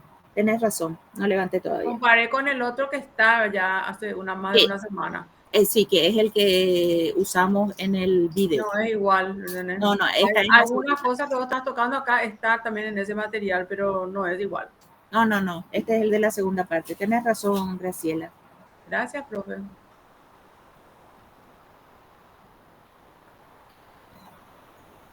Bueno, muy bien. Sigamos. Acá Hernández Sampieri trae un ejemplo muy bueno. Y tomé de Hernández Sampieri. Dice unidad de análisis o unidad de muestreo. ¿Quiénes van a ser medidos? Errores y soluciones. Pregunta de investigación. La pregunta. En la pregunta ustedes ya saben. En la pregunta ustedes ya determinan per se la unidad de análisis. Discriminan a las mujeres en los anuncios de la televisión. Acá la unidad de análisis evidentemente es anuncios de televisión, no las mujeres. Yo lo único que tengo que ver presencia o ausencia de las mujeres, entonces no le tengo que preguntar a las mujeres. Discriminan a las mujeres en los anuncios de televisión, unidad de análisis, anuncios de televisión. Acá puso unidad de análisis errónea, dice acá. Mujeres que aparecen en los anuncios de televisión. O sea que acá en este error, el investigador tomaría, por ejemplo, en anuncios de televisión en los que aparecen mujeres. Solamente en los que aparecen mujeres. No hay grupo de comparación, pues. No sabemos si se discrimina o no se discrimina. Entonces, ¿cuál es la unidad de análisis correcta? Anuncios de televisión donde aparecen mujeres y donde no aparecen mujeres también. Mujeres y hombres que aparecen en los anuncios de televisión para saber si hay una discriminación. Por ejemplo, ¿qué papel se les da a las mujeres? Yo tendría la pregunta, ¿discriminan a las mujeres en los programas de televisión? Mi unidad de análisis sería programas de televisión de opinión. En los programas de televisión de opinión, mi unidad de análisis, programas de televisión de opinión, en donde hay hombres y mujeres, por supuesto, mi unidad de análisis. ¿Qué vería ahí en esa unidad de análisis? ¿Qué papel se le da a la mujer y qué papel se le da al hombre? Y a mí me da una rabia, porque generalmente los programas de televisión de opinión acá de nuestro país, generalmente la mujer está para presentar hierba la abuelita, como en tu propia casa, como en este de aquello. Acá, el Energizam para esos días. Ay, Dios mío. Disculpen la mímica, pero me da una rabia. Y esa es toda la representación que tiene la mujer. Y ahí en la mesa, los hombres, los grandes opinólogos, a quienes yo les sigo porque quiero ver si hay coherencia en lo que dicen. Y son más incoherentes. No es que sea feminista, pero a los hombres que son coherentes les sigo con mucha cautela y con mucho respeto, pero a los que dicen cada uiroreí porque son estrellitas, me da una rabia, sinceramente. Solamente encuentro 2 programas en donde la mujer tiene el mismo peso. No sé ni cómo se llama el programa, bueno, 3, ¿verdad? En este que participa Estela Ruiz Díaz, en otro donde, por supuesto, Mina luego es la que dirige, Mina en Casa, y un tercer programa de opinión en el que la mujer tiene el mismo peso. Y ya es luego difícil, ya no me viene luego, porque no tienen el mismo peso. Para mí hay discriminación en los programas de opinión del Paraguay. Mi unidad de análisis serían los programas de opinión de la televisión paraguaya. Y veo los programas argentinos, por ejemplo, en los programas de opinión donde participan hombres y mujeres y las mujeres tienen el mismo peso. Y lo que hacen la propaganda son los varones.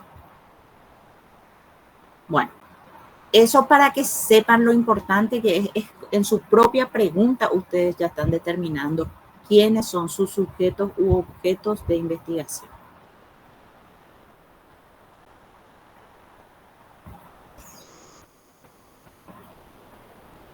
Me acuerdo que una vez, esta es la misma otra vez, un alumno me dijo cuando presenté esto de las pruebas, en los bajos rendimientos de matemáticas, me dijo, ¿qué valor tienen estas pruebas que se preparan, que son preparadas por los extranjeros?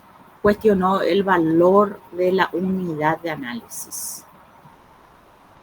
es su derecho, puede cuestionar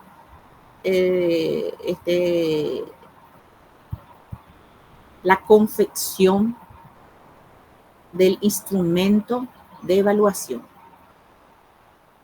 Su postura era que los alumnos tienen mejor rendimiento y que los instrumentos de evaluación estaban mal hechos. Entonces le dije, vos tenés que llevar a cabo un estudio en el que demuestres que estos instrumentos preparados por el SNEPE, preparados por el IESE y preparados por PISA no son los adecuados. Estamos en metodología de la investigación. Entonces, si vos querés discutir la confiabilidad y la validez del instrumento, tenés que demostrar con otro instrumento o tenés que demostrar los errores que tienen estos instrumentos. Porque si nosotros nos vamos solamente al SNEPE, que es el Sistema Nacional de Evaluación de la Calidad de nuestro país, es un organismo altamente especializado en construcción de instrumentos de evaluación en nuestro país. Los otros son, por supuesto, también expertos.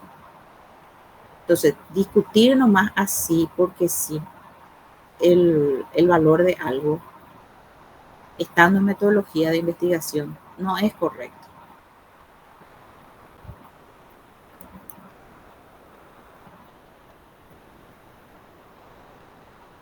Después tenemos la población o universo. La población es la totalidad de unidades de análisis que integran el tema de estudio. Un conjunto finito o infinito de elementos con características comunes. Un conjunto, por ejemplo, yo pongo acá, la comunidad educativa. Es toda una población, pero la comunidad educativa está constituida por varias unidades de análisis. Hoy día la comunidad educativa está integrada por docentes, estudiantes, directivos, técnicos, padres de familia y no sé qué otra cosa más, ¿verdad? Otras personas más, la comunidad educativa. Entonces tiene diferentes unidades de análisis. Un conjunto de unidades de análisis de las que se desea obtener información sobre la que se va a generar conclusiones. La población es un conjunto de elementos que contienen ciertas características que se pretenden estudiar. Los materiales didácticos utilizados en la educación escolar básica. Hago referencia a todos los materiales didácticos, de todas las asignaturas, de todos los grados, de todo lo que hay como material didáctico. Pero es probable, digo yo, que un investigador solo o un equipo solitario de investigación no pueda hacer el estudio de una población tan grande. Porque si hablo de los materiales didácticos utilizados en toda la escolar básica, por decirlo así, voy a estar haciendo referencia por lo menos, como mínimo, a unos 500 materiales didácticos, porque se utilizan muchos, ¿verdad? O son los que se deberían utilizar, por lo menos. A 500 materiales didácticos, porque ahí entran todos los materiales didácticos que se usan en cada clase, prácticamente. Entonces, eso constituye toda la población, el conjunto de elementos que voy a estudiar. Pero como es tan vasto el universo, tan vasta la población, son tantos los objetos, yo puedo tomar una muestra de ellos. Una muestra por cada grado, por ejemplo, o cada nivel. Eso ya determinan los investigadores que van a estudiar después. Ahora, si voy a estudiar de un solo grado, por ejemplo, primer grado o tercero de la media, el universo se acota y entonces ahí puedo estudiar la totalidad. ¿Preguntas?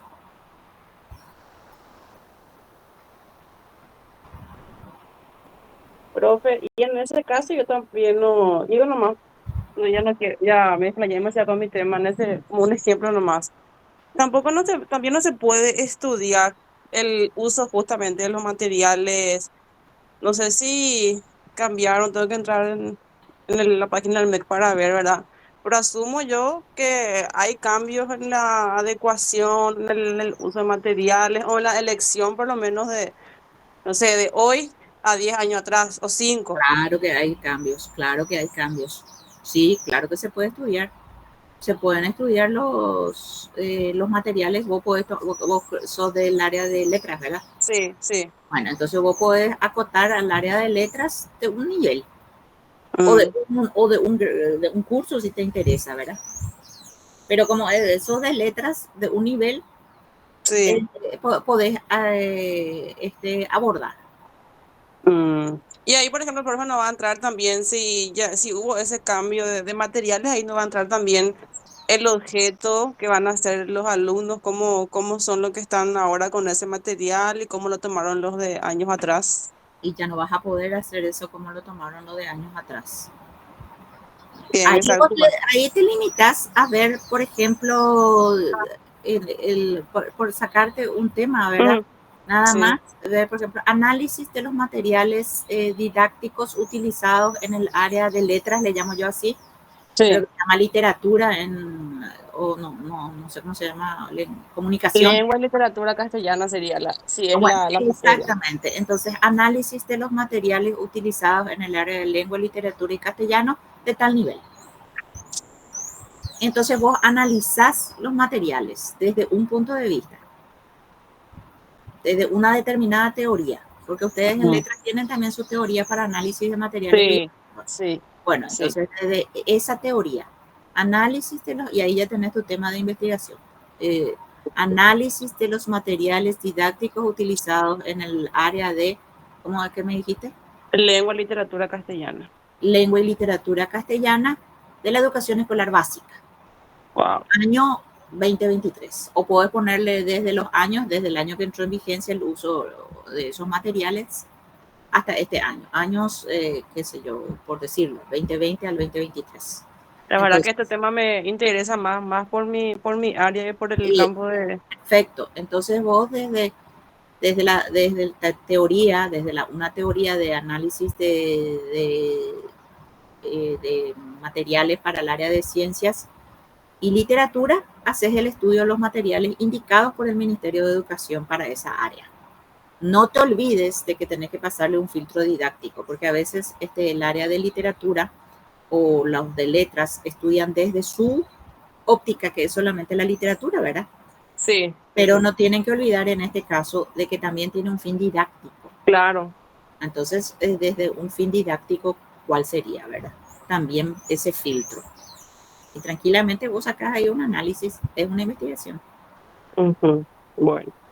Es una investigación y muy buena, porque hay pocos estudios que se refieren a materiales didácticos y a libros sobre que se están usando en la, en la educación, ¿verdad? Y profe, vos sabés que yo veo otra diferencia porque yo tengo un material que es para nivel medio. El libro no es de industria nacional, partamos por ahí, pero también tengo otro de industria nacional y realmente se nota otra vez la diferencia entre esos dos materiales. Y yo tengo más materiales de lengua y literatura de hace 5 o 10 años atrás porque estaba luego juntando, recabando y estoy estudiando y realmente se nota mucho. Y bueno, y entonces tomás ese aporte. ¿Desde cuándo el ministerio admitió? Porque yo tengo entendido que el ministerio aprueba el uso o no de tal material. Vamos a suponer que del año 2010 al 2023 se permitieron, porque un profesor puede llevar todos los libros que quiera, ¿verdad? Pero resulta que vos vas a acotar ahí, le vas a dar cierto orden a tu investigación porque vas a decir los libros que fueron impulsados, para no usar permitidos, impulsados desde el Ministerio de Educación. 10 libros en total, por decirlo. Entonces vos vas a estudiar 10 libros del área del Lengua y literatura literatura. castellana. Sí. Perfecto. Bueno. Bueno.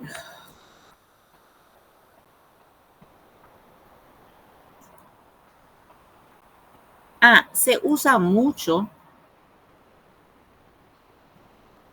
en población o universo criterios de inclusión y criterios de exclusión. Criterios de inclusión son todas las características de los integrantes de la población de referencia que permiten su ingreso, formar parte de la población de estudio. Tomando el ejemplo de Noelia, criterios de inclusión serían libros de literatura y lengua castellana que han sido impulsados, cuyo uso han sido impulsados desde el Ministerio de Educación, porque libros de literatura, libros de literatura hay miles. Entonces, ¿cuál va a ser el criterio de inclusión? Cuyo uso fueron impulsados desde el Ministerio de Educación. La fuente puede ser ahí más limitada. No sé, 100, 80, 60, 50, 10, no sé. Criterios de exclusión son todas las características de los integrantes de la población de referencia que descartan su ingreso, no formar parte de la población de estudio. El área o la cantidad de materiales que hay para lengua y literatura castellana es muchísimo, es tan amplio, ¿verdad? Que un profesor de cualquier lugar puede estar usando un material que solo él dispone en Paraguay porque justo viajó y trajo, ¿verdad?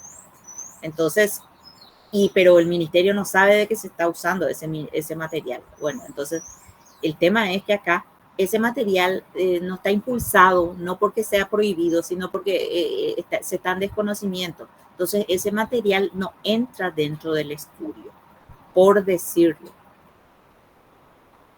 Entonces, se usa mucho estos criterios de inclusión, criterios de exclusión.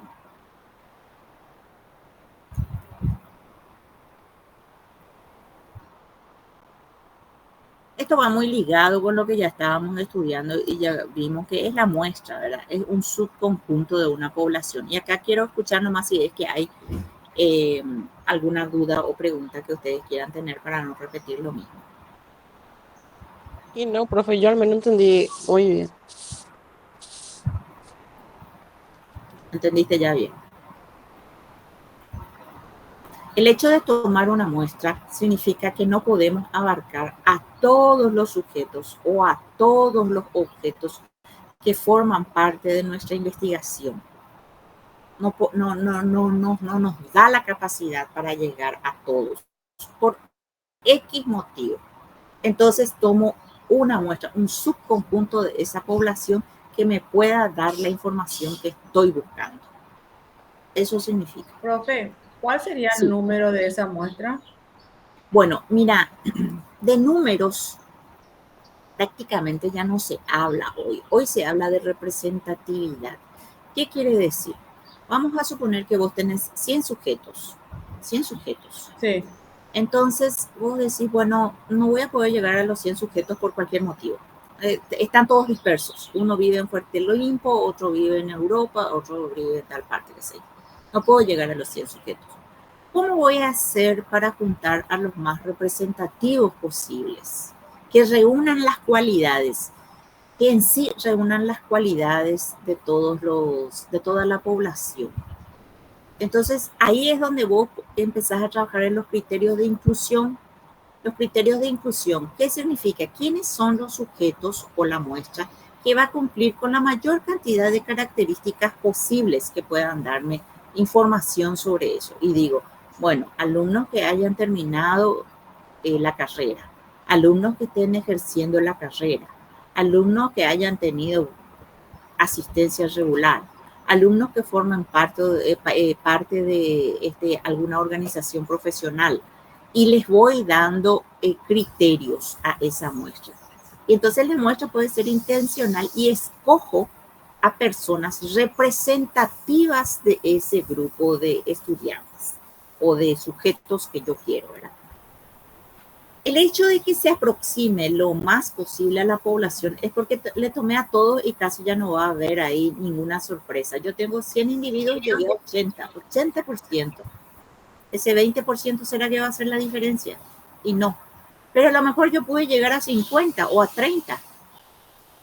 Pero esos 30 son tan representativos de la población que estudié, representan tan bien a la población que estudié, que para qué voy a irme a entrevistarle a todos. Por dar un ejemplo, creo que tenemos 80 diputados y 40 senadores activos, 120.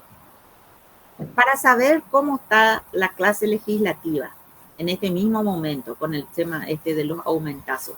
Necesito entrevistar a los 120 y tal vez no, ¿verdad? Tal vez me baste con tomar los más representativos en este momento. Profe, y si uno quiere hacer, por ejemplo, otro tema sería lo que creo que es mi tema. Mi tema sería solamente el grupo de alumnos, ¿verdad? Que están cursando, ¿verdad? Sí. Pero si yo quiero hacer una tabla de medidas, yo tengo que hacer un estudio morfológico y antropométrico de la mujer, ¿verdad? Uh-huh. Y tengo que hacer solamente, mi área de estudio va a ser Asunción, ¿verdad? Uh-huh. En ese caso yo tengo que tomar a 100 personas, ¿verdad? La muestra, para sacar esas medidas de las tablas, para la tabla. No entiendo tu pregunta. La muestra, por ejemplo, ¿verdad? Que yo tengo que hacer. ¿Vos qué quieres saber de la mujer? Sacar las medidas, hacer una medida estándar. Ah, de la mujer paraguaya. De la mujer paraguaya. Pues yo no puedo abarcar todas las ciudades del país o todo el país. Yo tengo que hacer algo más, por ejemplo, la mujer que vive en el centro, ¿verdad? En Asunción, ¿verdad? Sí. ¿Entendés? Entiendo. Entonces, claro, ahí sí tenés... Para que sea más relevante mi estudio, ¿verdad? ¿A cuántas mujeres le tengo que sacar las medidas, por ejemplo, y hacerle todo el estudio de alimentación, de forma de vida y todo eso, ¿verdad? Para que la tabla sea más exacta, ¿verdad? Muy bien. En primer lugar, tenés que saber cuántas mujeres hay en el país. Después vas a tomar, por razones de practicidad, las mujeres que hay en Asunción. Entonces, sí, ahí vamos a recurrir a estadísticas y censo, ¿verdad? Entonces, quería mostrarles, pero no puedo. Hay una tablita que se llama cálculo de muestra. Uh-huh. Creo que acá luego está. En este me parece. Cálculo de muestra en Google. Entonces, en estadística y censo le salió que las mujeres de tal edad, porque vos vas a fijar, están las pequeñas, no sé, las mujeres de 15 a 29 años es lo que divide el censo. De 15 a 29 años, hay 1 millón de mujeres de 15 a 29 años en Asunción. No vas a poder llegar a las 1 millón de mujeres. Sí. Entonces, ahí vos, en esa tabla, por eso que no puedo mostrar, ahora no me sale. Voy a procurar de todos modos. ¿Qué pasa? Que tenés que dejar de compartir este PPT para poder... Bueno, y al final voy a hacer eso. Bueno. Entonces, ahí vos colocás en esa tabla el número 1 millón y le das, por ejemplo, 95% de confiabilidad y te va a dar cuántas mujeres tenés que... Voy a hacer yo sola, aunque acá, y te voy a decir usando, aunque no se muestre. Entonces, cálculo de muestra. De investigación. Ponen así, Question Pro, calculadora de muestra. Eso ya es gratis, que ustedes ya pueden haber 95% de confianza, margen de error 5%, población 1 millón.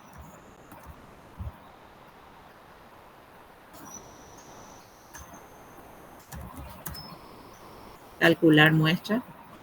385 me sale. En 1 millón, con un 95% de confianza, 5% de margen de error, me sale que tenés que tomarle las medidas a 385 mujeres. Calculadora de muestras se llama esto. Entonces está ahí gratuitamente en... O sea que 100.000 personas no es válido. ¿100.000? Sí. ¿Por qué 100.000? No entiendo. Y 100 personas, perdón, 100 personas. Ah, no, 100 personas sería un margen de error muy grande. O sea, vas bajando, vos decís, bueno, quiero con 75%, ¿cuán precisa tiene que ser tu muestra? Si yo pregunto esto por las tesis que van preparando las tesis de grado por los alumnos, ¿verdad? No, y eso tenés que ver, eso la teoría te dice cuán precisa tiene que ser una muestra. Por ejemplo, el alfa de Combrage. El alfa de Cambridge te dice que un instrumento puede tener un nivel de confianza de hasta 90% u 80% de confianza en las ciencias sociales, pero las ciencias de la salud requieren un nivel de confianza de 100%. Sí, Te dice el alfa de Cambridge. Tu instrumento tiene que tener un nivel de confianza del 100%. entiendo. No es, digamos, opcional nomás. En algún lugar de tu literatura tiene que figurar. Ujú. Entiendo, profe. Ok, Gracias. de nada. Y después están los instrumentos, el elemento 7, instrumentos de recolección de datos. ¿Qué instrumento voy a preparar para mi recolección de datos? Un instrumento de recolección de datos es en principio cualquier recurso de que pueda valerse el investigador para acercarse a los fenómenos y extraer de ellos información. Cualquier recurso que recopile información referente a la investigación. El instrumento se define como una ayuda o una serie de elementos que el investigador construye con la finalidad de obtener información, facilitando así la medición de los mismos. Uno puede tener un solo instrumento o puede tener varios instrumentos para una investigación. A veces surge la pregunta, ¿cuánto más instrumentos de información tenga mejor? Y no hay una respuesta para eso. Si un instrumento de información ya está de más, si construiste un instrumento de información porque quiere tener muchos nomás, no es la onda, no corresponde. Los instrumentos que sean necesarios, y hay varios, acá puse 10 nomás, pero ustedes cuando buscan en la literatura van a encontrar muchísimos más. Guía de observación, cuestionario, lista de cotejo, lista de frecuencias, registro anecdótico, diario, bitácora de campo, pruebas, test, fichas, formularios y otros más. Uno usa los instrumentos apropiados para su investigación. Si con la guía de observación te es suficiente, no tenés por qué agregar un cuestionario. ¿Para qué vas a agregar un cuestionario? Si con el cuestionario te es suficiente, ¿para qué vas a agregarle guía de observación? Ahora, si para tener las respuestas vos necesitas guía de observación, cuestionario y registro anecdótico, es otra cosa. Quiere decir que la investigación necesita de esos instrumentos para la recolección de datos y por lo tanto los construiste y los utilizaste.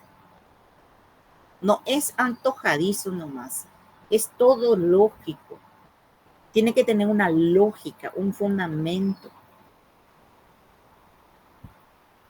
Y en esto hay muchos que se pueden utilizar. Y después el método. Ya tengo mi instrumento, ya tengo mi enfoque, ya tengo todo. Hice un instrumento precioso para reconstruirlo. Ahora, ¿cómo voy a repartir ese instrumento? ¿Cómo voy a hacer llegar a los interesados ese instrumento? A mis unidades de análisis. Voy a hacer una entrevista cara a cara, con lo cual necesito irme yo a organizarme. Digo, bueno, yo personalmente tengo que ir a hacerle una entrevista a cada persona, a cada unidad de análisis. Entonces, entrevista cara a cara, se llama eso.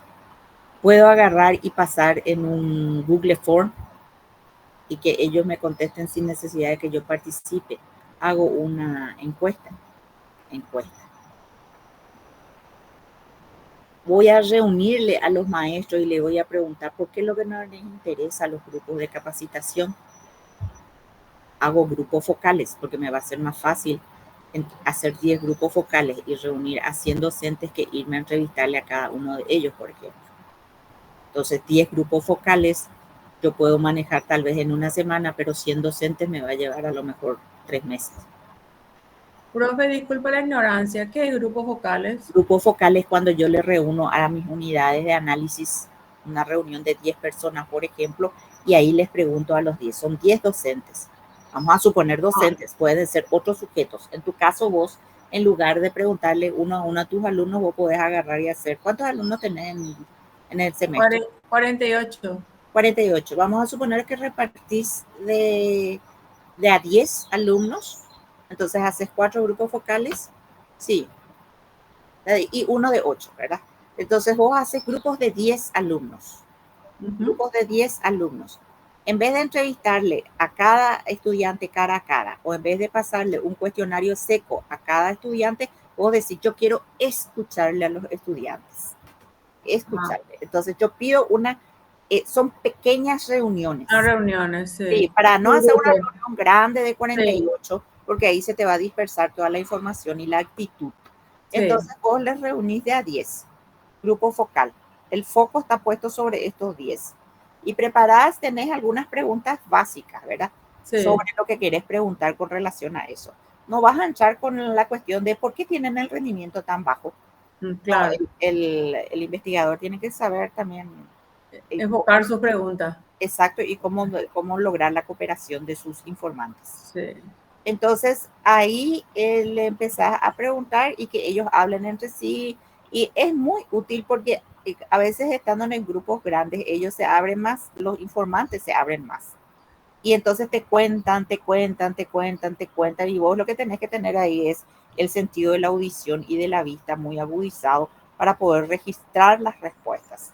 Profe, ¿y eso tendría que hacer yo ahora ya al finalizar el semestre? Ya podés hacer desde ahora. Podés hacer desde ahora. Entonces decís... Nuestra última clase de la semana que viene y tenemos muchas tareas también. No, tenés que tener tiempo. Sí. Vas a sacar mucha riqueza de información ahí, ¿verdad? Porque esa es una técnica cualitativa. ¿Por qué? Cualitativa, sí. Claro, es una técnica cualitativa porque les dejas hablar, expresarse, sentir. Y vos tenés que tener la manera de registrar todos esos datos y después de sistematizar esos datos.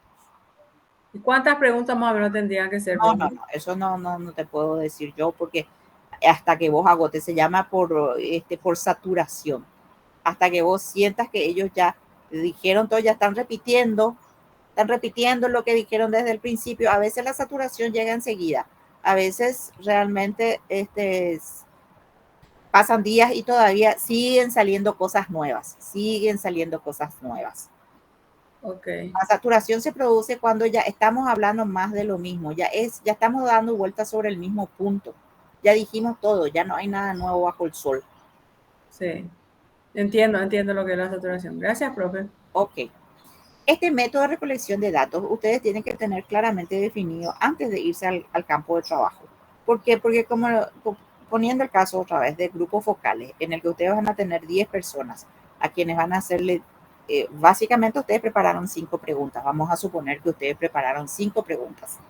Pero las respuestas de los alumnos o de sus participantes excedieron todas esas preguntas. Fue de una riqueza tal y de una participación tal este grupo, y a veces sucede, fue de una riqueza tal y de una participación tal que me excedieron totalmente las 5 preguntas y yo no puedo cortar por ningún lado. Valoro todas las preguntas. Entonces, ustedes tienen que estar preparados para saber cómo van a tratar el tratamiento de los datos, se llama eso. O algunos le llaman, ¿cómo es que le llaman? La curación de datos.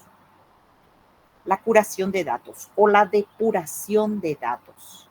Entonces, en una entrevista, en un grupo focal con 10 personas, y que menos sería con 100 personas, ustedes van a tener mucha minería de datos, también se llama. Van a tener muchos datos. Ahí lo importante es, obviamente, saber recoger esos datos y segundo, saber cómo tratar esos datos. ¿Cómo voy a categorizar esos datos? ¿Cómo voy a clasificar? ¿Cómo voy a organizar? ¿Y cómo voy a interpretar? Porque si no, lo que voy a tener es un rejuntado de respuestas que no voy a saber cómo interpretar, ni qué concluir. Ni siquiera voy a saber si no tengo organizado, ni siquiera voy a saber si respondí mis preguntas de investigación. La primera, no la del instrumento. Entonces, ese trabajo de planificación de las respuestas, del tratamiento de las respuestas, es muy, muy importante y tienen que saberlo. Profe. Sí. En mi caso, por ejemplo, si opto por el tema, para mi tema de los materiales, creo que no va a ser necesario el tema de las entrevistas, ¿o sí? Igual. No, si vos querés saber solamente análisis de los materiales, ¿para qué ya vas No hace falta. Ya no hace falta. Mm, Ya no hace falta. Ahora, si quieres ya. saber cómo tomaron los alumnos o los profesores o los directores, sí. Mm, ya. Tengo que delimitar bien nomás ya, pues Sí, sí, si vos sí va a querés ser. solamente analizar los materiales, no necesitas por qué entrevistarle a nadie. Mm, Si querés saber también qué piensan los docentes que usan sobre esos materiales, obviamente le tenés que entrevistar o este, tenés que informarte de parte de los profesores también. porque ahí también está que hay expertos en el área que hacen que los profesores, una de ellas, por ejemplo, la profe Celeste, que ella hace libros para secundaria de comprensión lectora y más y más. Y vos le podés preguntar a ella, por ejemplo, a ese tipo se llama entrevistas a personas clave. Ya hiciste todo el Mm, análisis, ya hiciste todo el análisis de tus libros y mm, ahora querés saber qué piensan los referentes del tema con relación a esos libros. Y entonces hay 3 referentes en Paraguay, Celeste Fleitas, otra y otra. Y la entrevista a esos 3. ya. Sí. Bueno, entonces el análisis de datos puede ser cuantitativo a través de números. Ahí, por ejemplo, no, yo tengo que meter todo en un Excel posiblemente o en un programa informático determinado, los datos que obtuve y bueno, la computadora, el programa me arroja los números. Cualitativo a través de nombres o etiquetas. Aquí sí tengo que trabajar más porque soy yo, es el investigador el que le va poniendo las categorías de análisis, el que va agrupando los datos. Agrupa los datos por semejanza y por diferencia o por algún otro orden que él quiera. Y a través de escalas. Está, por ejemplo, la escala de Likert, que es muy usada para la medición de actitudes, que ya tiene también su forma de interpretar. Depende de el enfoque que escogieron, cuantitativo, cualitativo o mixto. Si escogieron el mixto, por supuesto que tienen que usar el método cuantitativo de análisis de datos y también el método cualitativo, a través de números y a través de nombres o etiquetas. Profe, mi caso sería cualitativo nomás, no mixto. Yo creo que cualitativo nomás. Okay. Acá, esto no les voy a mostrar porque es muy chiquitito, pero pueden mirar ustedes en la plataforma ahora cuando tengan, que es técnicas de análisis de información. Está muy bien acá, entonces es un mapa que les puede dar. Y that is all. This is all. Esto es todo. Todo lo que yo preparé para la clase de hoy. ¿Alguna reacción?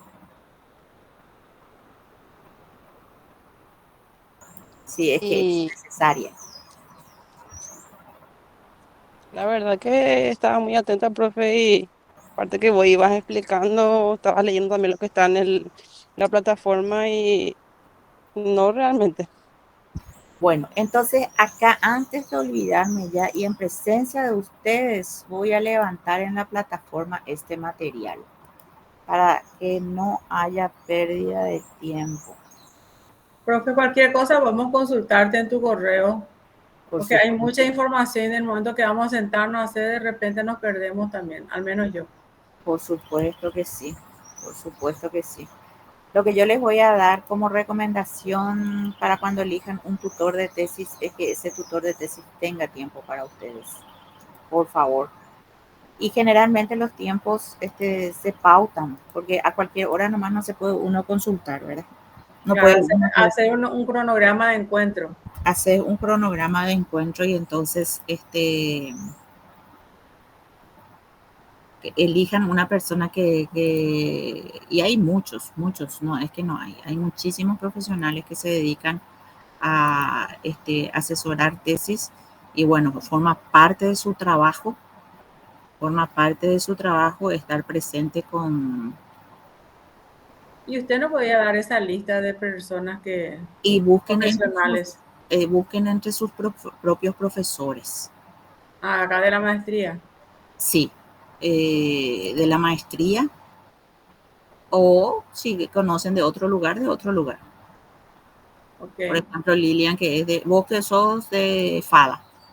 Sí. Podés tener en FADA a alguien que te pueda orientar y que conozca sobre el tema y conozca sobre metodología de la investigación, todo eso, que sea máster como mínimo. Sí. Pero no precisamente en investigación, profe, puede tener otra maestría.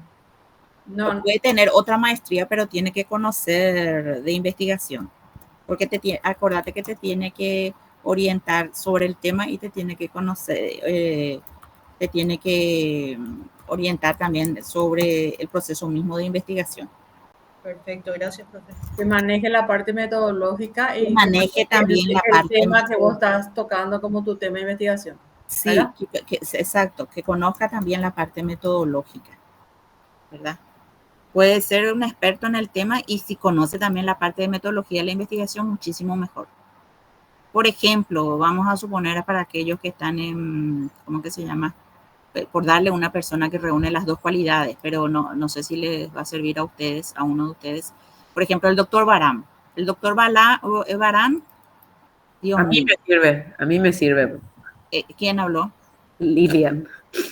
Bueno, el doctor Barán.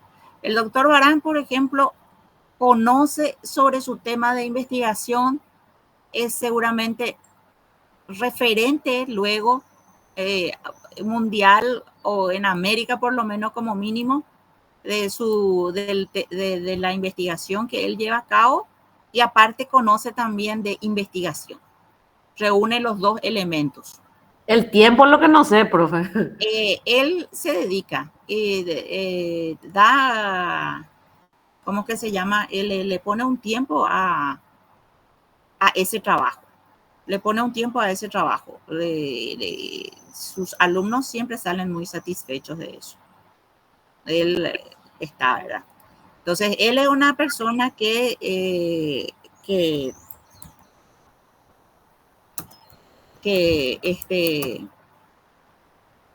está disponible, digamos, o que reúne las dos condiciones.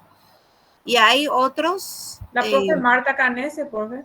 Ella también y se dedica mucho a eso. Y la profe, la sobrina también, creo que es su sobrina, la Valentina Canese también. Valentina Canese también. Hay mucha gente, ¿verdad? Hasta el 4 de diciembre le extiendo la entrega de trabajo. Está bien, ¿verdad? Súper, profe. Está bien. Sí. 4 de diciembre, 23 horas. Lunes es, profe. Lunes es, bueno, hasta las 23 horas. O sea, un mes. Y un mes. Bueno. Imagínense. Sí. ¿Cuándo tendremos nuestras notas, nuestras calificaciones? Y cuanto antes presente mejor. Si yo ya corregí todos los otros trabajos, ya nomás ya me falta para corregirles. Pero en el módulo anterior que nos dio usted, no tenemos la calificación final. Tenemos corregido las tareas, pero no la calificación final. Pero yo ya pasé todas las notas en la planilla. Pero en la plataforma, hermano, está corregido entonces. No sabía, voy a mirar un poco. Qué raro. Pero todo puede ser en este mundo. A ver un poco. Hacer disponible. ¿Alguien está controlando la plataforma? Sí, profe. Bueno, ya está elementos metodológicos en la investigación, segunda parte, y ya está habilitado.